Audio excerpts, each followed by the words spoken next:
పెద్దపల్లి జిల్లా కలెక్టరేట్ ముందు అఖిల భారత ఐక్య రైతు సంఘం ఆధ్వర్యంలో రైతులు ధర్నా చేపట్టి వినతి పత్రం సమర్పించారు.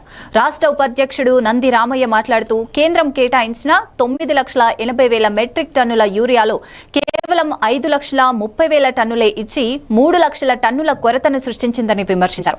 వర్షాల వలన పంటలు దెబ్బతిన్న రైతులకు ఎకరాకు 50,000 నష్టపరిహారం ఇవ్వాలని, పత్తి కనీస మద్దతు ధర 10,075 రూపాయలుగా ప్రకటించాలని డిమాండ్ చేశారు. నాయకులు రైతులు పెద్ద ఎత్తున పాల్గొన్నారు.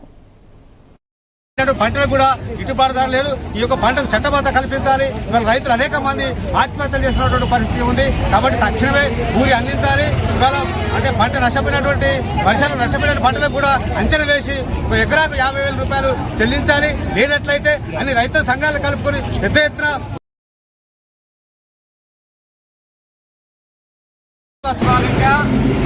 ఇవల్ల అన్ని జిల్లా తెలంగాణ వ్యాప్తంగా అన్ని జిల్లా కలెక్టరేట్ల ముందు ధర్నా చేయాలని ఇచ్చేటువంటి పిలుపులో భాగంగా ఇవాళ పెద్దపల్లి జిల్లా కలెక్టరేట్ ముందు యూరియా రైతులందరికీ సరిపడా సప్లై చేయాలని చెప్పేసి డిమాండ్ చేస్తున్నాం. అదేవిధంగా వారి వర్షాల వల్ల ఏదైతే పంటలు దెబ్బతిన్నాయో వాళ్ళందరికీ కూడా 50,000 నష్టపరిహారం ఇవ్వాలని చెప్పేసి డిమాండ్ అవసరం ఉంది.